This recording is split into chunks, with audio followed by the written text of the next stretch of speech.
हिंगणघाटमध्ये पुनर्वसनाच्या मागणीसाठी नागरिकांचा रास्ता रोको, झोपडपट्टीचं अतिक्रमण हटवून दुसरीकडे पुनर्वसन करण्याची मागणी। गोंदियात प्रहारच्या कार्यकर्त्यांसह शेतकऱ्यांचं शोले स्टाईल आंदोलन, पाण्याच्या टाकीवर चढून धान पिकाच्या बोनसची मागणी।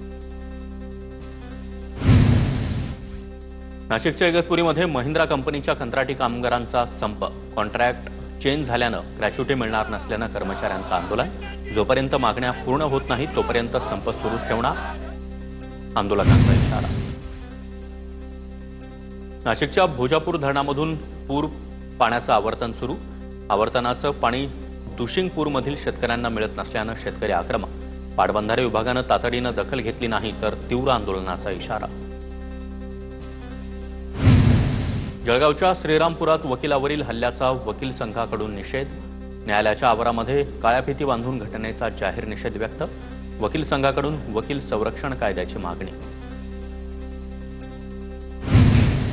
धुळ्याच्या पाचकंदील परिसरातल्या भाजी विक्रेत्यांचा महापालिकेवर मोर्चा, भाजी विक्रेत्यांना विक्रीसाठी जागेची व्यवस्था करून देण्याची मागणी।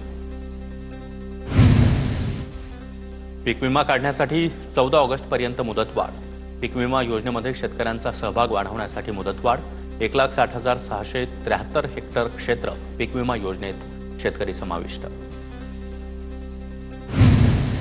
भुसावळच्या हातनूर धरणाचे 6 दरवाजे उघडले, धरणामधून 8,970 क्युसेकनं पाण्याचा विसर्ग, धरण पाणलोट क्षेत्रामध्ये 277 मिलीमीटर पावसाची नोंद। लातूरच्या उदगीरमधील डोंगरशेळकी तलाव ओव्हरफ्लो, उदगीर शहराला डोंगरशेळकी तलावातून पाणीपुरवठा, गेल्या आठवड्यामध्ये झालेल्या पावसानं तलाव पूर्ण क्षमतेनं भरला। कोयना धरणाचे सर्व दरवाजे पूर्णपणे बंद, पावसाचं प्रमाण कमी झाल्यानं धरणातून पाण्याचा विसर्गही बंद, धरणामध्ये सध्या 86.19 टीएमसी पाणीसाठा। रत्नागिरीमध्ये आजपासून मासेमारीच्या नवीन हंगामाला सुरुवात, कोकण किनारपट्टी पुन्हा गजबजणार, कोकणामध्ये 4.25 लाख मच्छीमार तर 14,000 मासेमारी नौकांची नोंद। पुण्याच्या शिरूर तालुक्यातील घोड धरणामध्ये महसूल विभागानं वाळू माफियांच्या 2 बोट उडवल्या, चिंचणीच्या घोड धरणामध्ये बेसुमार वाळू उपसा करणाऱ्या तस्करांवर कारवाई। रायगडच्या नागोठणे रोहा मार्गावरील भिसेखिंडमध्ये दरड कोसळण्याचा धोका, पावसामुळे डोंगर उतारावरून मोठ्या प्रमाणात भूस्खलन, प्रशासनाकडे संभाव्य अपघातामुळे खबरदारी घेण्याची मागणी। गोंदियाच्या कवडीटोला ते मोहाडी मार्गाची प्रचंड दुरवस्था, शाळेत जाताना रस्त्यावरून विद्यार्थ्यांचा खडतर प्रवास, तत्काळ नवीन रस्ता बनवून देण्याची ग्रामस्थांची मागणी। धाराशिवच्या उमरगामध्ये कोराळ जिल्हा परिषद शाळेची इमारत कोसळली, मध्यरात्रीच्या सुमारास दुर्घटना, सुदैवानं जीवितहानी नाही, शाळेतील इतर वर्गही धोकादायक अवस्थेत, शिक्षण विभागाकडे दखल घेण्याची मागणी। पुण्याच्या चाकणमध्ये वाहतूक विभागाची नो पार्किंगमधील वाहनांवर कारवाईला स्थानिक नागरिकांचा विरोध, वाहनतळ जोपर्यंत होत नाही तोपर्यंत कारवाई होऊ नये, नागरिकांचा इशारा।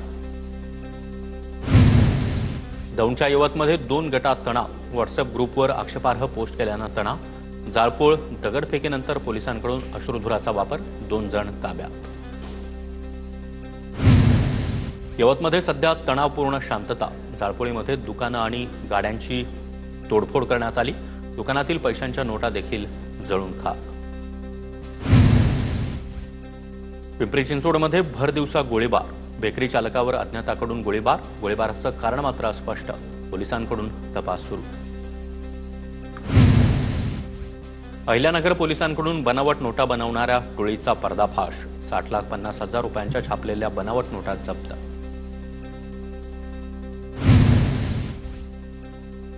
अकोला जिल्हा शल्यचिकित्सकांसह 2 उच्चपदस्थ अधिकाऱ्यांचं निलंबन, निविदा प्रक्रियेतील भ्रष्टाचार प्रकरणी आरोग्यमंत्री प्रकाश आंबेडकर यांची कारवाई।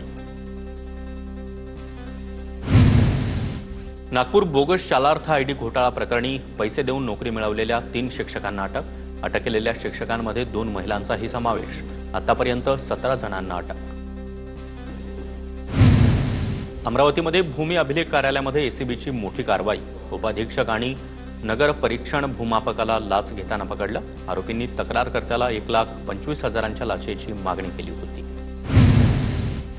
हिंगोलीच्या सेनगाव तालुक्यामध्ये मध्यरात्री महसूल पथकावर वाळू माफियांचा हल्ला, इंदिरा गांधी चौक ते उपविभागीय अधिकारी कार्यालयापर्यंत वाळू माफियांची धिंड काढण्यात आली. गोंदियात भोंगे उतरवण्यासाठी धार्मिक स्थळ पदाधिकाऱ्यांचं पोलिसांना सहकार्य. आतापर्यंत 65 ठिकाणांवरून अनधिकृत भोंगे उतरवले. गोंदियामध्ये स्मार्ट मीटर विरोधात ठाकरेंची शिवसेना आक्रमक. वीज बिल वाढीविरोधात युवा सेनेचं निवेदन. 7 दिवसात तोडगा निघाला नाही तर आंदोलनाचा इशारा. कोल्हापूरमध्ये पत्नी समजून दुसऱ्याच महिलेवर अंत्यसंस्कार. बेपत्ता पत्नी परत आल्यानं प्रकार उघड. जयशंकपूर शहरातील घटना. अंत्यसंस्कार झालेल्या महिलेबाबत तपास सुरू. नाशिकमध्ये पती पत्नीच्या नात्याला काळीमा फासणारी घटना. अश्लील व्हिडिओ काढत पत्नीला डान्स बारमध्ये नाचवलं. पतीसह त्याच्या मित्रावर पंचवटी पोलिसात गुन्हा. दोन्ही फरार आरोपींचा शोध सुरू. अहिल्यानगरमध्ये कोर्टातील खटल्याच्या वादातून एकावर कोयत्यानं हल्ला. घटनेचं सीसीटीव्ही फुटेज देखील समोर. 4 ते 5 अज्ञात व्यक्तींवर नगर तालुका पोलीस ठाण्यात गुन्हा दाखल. बीडमध्ये पशुपालकाच्या 18 शेळ्या चोरीला. चोरीसाठी वापरलेला पिकअप सीसीटीव्ही कॅमेऱ्यात कैद. पशुपालकाचं लाखो रुपयांचं नुकसान. यवतमाळमध्ये व्यावसायिकासह चालकाला 6 सशस्त्र हल्लेखोरांनी लुटल्याची घटना. 2 जणांना पोलिसांकडून अटक. वाहनाच्या काचा फोडत रोख आणि सोन्याची अंगठी देखील लुटल्याची घटना. नाशिकच्या मालेगाव शहरामध्ये युवकाची हत्या. धारदार शस्त्र, लाकडी दांडे आणि चेहऱ्यावर दगड घालून निर्घृण हत्या. हत्येची घटना सीसीटीव्ही कॅमेऱ्यात कैद. नागरिकांमध्ये भीतीचं वातावरण. बीडमध्ये पैशासाठी विवाहितेचा शारीरिक आणि मानसिक छळ. पीडितेचा नवरा 2 दिवसांपासून बेपत्ता. पीडितेकडून सासू सासरे दिराविरोधात परळी शहर पोलीस ठाण्यात तक्रार. अधिक तपास सुरू. वडार कॉलनीतील घटना. चंद्रपुरातील घुग्गुस शहराजवळच्या बेलोरा पुलावरून ट्रक खाली कोसळला. चालकाचं ट्रकवरील नियंत्रण सुटल्यानं अपघात. चालक गंभीर जखमी. चंद्रपूरच्या रुग्णालयामध्ये चालकावर उपचार सुरू. नागपूरमध्ये निर्माणाधीन इमारतीचा काही भाग कोसळला. रस्त्यावर उभ्या असलेल्या वाहनाचं मोठं नुकसान. सुदैवानं जीवितहानी नाही. सिव्हिल लाईन परिसरातील घटना. बीडवरून नांदेडकडे जाणाऱ्या शिवशाही बसची रिक्षाला धडक. अपघातामध्ये रिक्षा चालकाचा जागीच मृत्यू. पांगरी कॅम्प परिसरातील घटना. परळी ग्रामीण पोलिसांकडून तपास सुरू. गोंदियामध्ये ओव्हरटेकच्या नादात ट्रकचा भीषण अपघात. भीषण अपघातामध्ये एकाचा मृत्यू. 1 जण गंभीर जखमी. राष्ट्रीय महामार्गावरील अपघाताची घटना सीसीटीव्हीमध्ये कैद.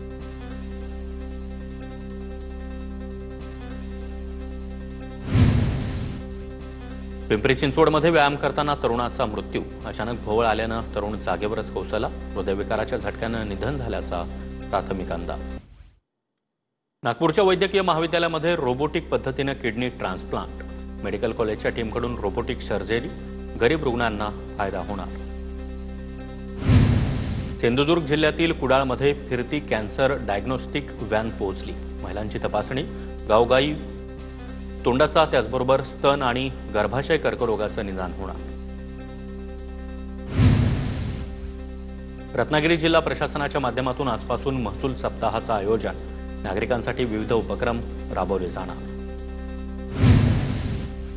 जळगावच्या पालमध्ये जागतिक व्याघ्र दिनाच्या पार्श्वभूमीवर व्याघ्र संवर्धन जनजागृती. आश्रमशाळेतील विद्यार्थ्यांना निसर्ग संवर्धनाचे धडे दिले जाणार.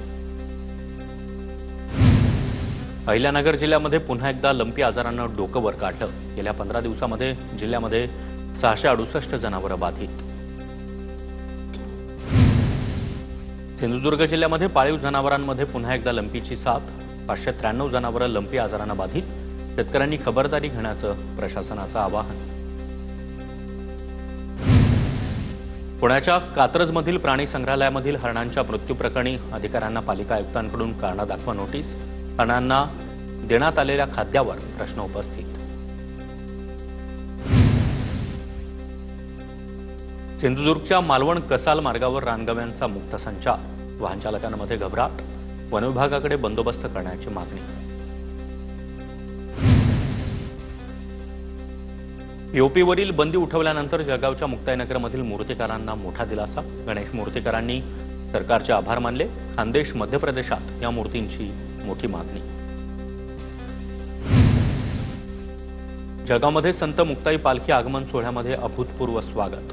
भव्य वारकरी संप्रदाय दिंडी स्पर्धेमध्ये 102 भजनी मंडळांनी भक्तीचा मळा फुलवला.